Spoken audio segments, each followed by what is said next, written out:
Hello दोस्तों, कैसे हैं आप सब? उम्मीद करते हैं आप सब लोग बहुत ही अच्छे होंगे और आपकी पढ़ाई बहुत ही अच्छी चल रही होगी। तो आज हम पढ़ने वाले हैं वन लाइनर के क्वेश्चन जो आगामी परीक्षाओं के लिए बहुत महत्वपूर्ण है। TGT, PGT, assistant professor, GIC, LD grade सभी परीक्षाओं के लिए महत्वपूर्ण है। हिंदी साहित्य की क्लास है। चलिए हम क्लास की शुरुआत करते हैं।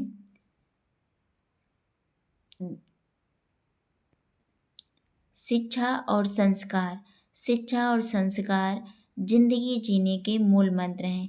शिक्षा आपको कभी झुकने नहीं देगी और संस्कार आपको कभी गिरने नहीं देंगे। चलिए हम इसी मोटिवेशनल वीडियो के साथ हम अपनी क्लास की शुरुआत करते हैं।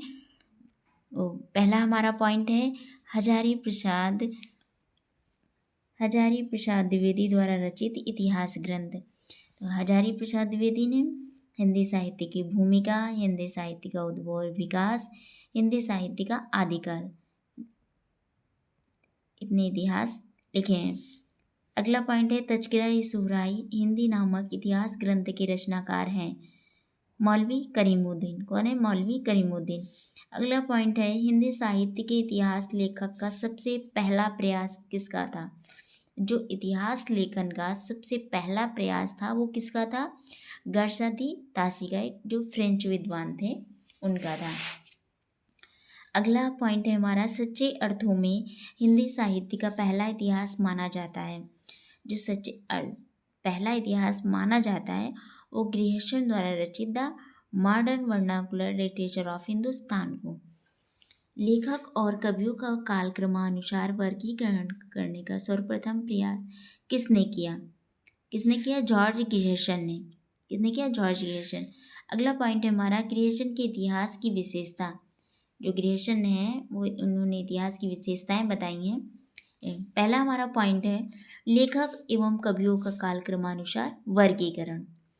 दूसरा पॉइंट है हिंदी साहित्य की भाषा की दृश्य क्षेत्र निर्धारण करते हुए संस्कृत, प्राकृत एवं अरबी फारसी मिश्रित उर्दू को उससे पृथक करना, अलग करना। तीसरा पॉइंट है अपने ग्रंथ के आधार पर स्रोतों का उल्लेख करते हुए तटस्थता, प्रामाणिकता एवं ईमानदारी का परिचय।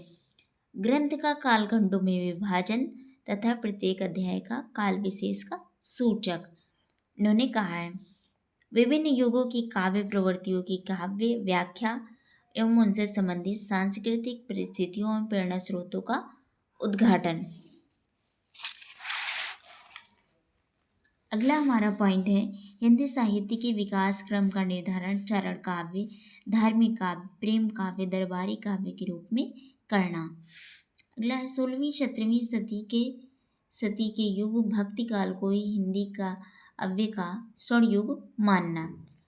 अगला हमारा पॉइंट है भक्ति काल को हिंदी काव्य का स्वर्ण युग सर्वप्रथम किसने कहा? तो किसने कहा है?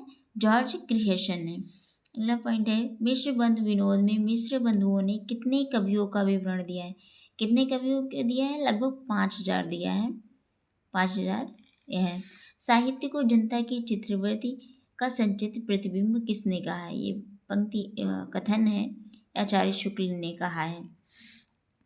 अगला है निगुण प्रेम मार्गीय सूफी शाखा निगुण ज्ञानाश्रयी शाखा के स्थान पर प्रेम काव्य नामक का प्रयोग किसने किया? जो प्रेम काव्य है, संत काव्य, उसका प्रयोग किसने किया? तो ये डॉक्टर रामकुमार वर्मा ने किया है। डॉक्टर रामकुमार वर्मा ने हिंदी साहित्य का आलोचनात्मक इतिहास कालावधि कब माना है? तो 693 ईस्वी से 1693 ईस्वी तक की कालावधि को लिया है। अगला पॉइंट है साहित्य के इतिहास दर्शन को एक सुव्यवस्थित सिद्धांत के रूप में प्रतिष्ठित करने का श्रेय किसे है? ये श्रेय फ्रेंच विद्वान तेन को है। हिंदी साहित्य के आरंभिक काल को चरण काल का नाम सर्वप्रथम किसने दिया? नाम किसने दिया है? ग्रिहर्शन ने। राहुल सांकृत्यायन ने सिद्ध सामंत काल की समय सीमा क्या मानी है?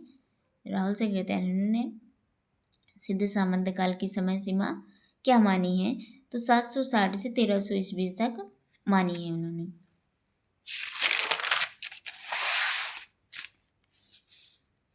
डॉक्टर रामकुमार वर्मा ने संधिकाल के अंतर्गत किस साहित्य को विवेचन किया है? तो सिद्ध साहित्य और जैन साहित्य दोनों का किया है। डॉक्टर रामकुमार वर्मा ने चरण काल के अंतर्गत किस साहित्य का विवेचन किया? डिंगल साहित्य का। इतिहास लेखन में शुक्ल जी का प्रथम कदम क्या था? अपभ्रंश साहित्य को आगे बढ़ाना।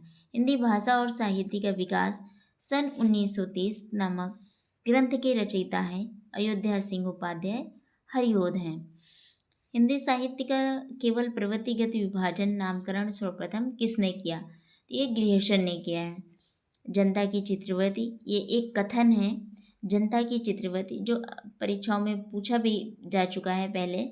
जनता की चित्रवती की परंपराओं को परखते हुए साहित्य परंपरा के साथ उनका सामंजस्य दिखाना ही साहित्य का इतिहास कहलाता है। कथन किसका है? आचार्य शुक्ल जी का। हिंदी साहित्य का पहला इतिहास किस भाषा में लिखा गया है? फ्रेंच भाषा में लिखा गया है। हिंदी के प्रेमाख्यानों का मूल स्रोत संस्कृत, प्राकृत एवं अपभ्रंश की काव्य परंपराओं में किसने सिद्ध किया है? यह आचार्य हजारी प्रसाद द्विवेदी जी ने। अगर आपको क्लास अच्छी लगी हो तो लाइक करें, सब्सक्राइब करें चैनल को और कमेंट करें। धन्यवाद।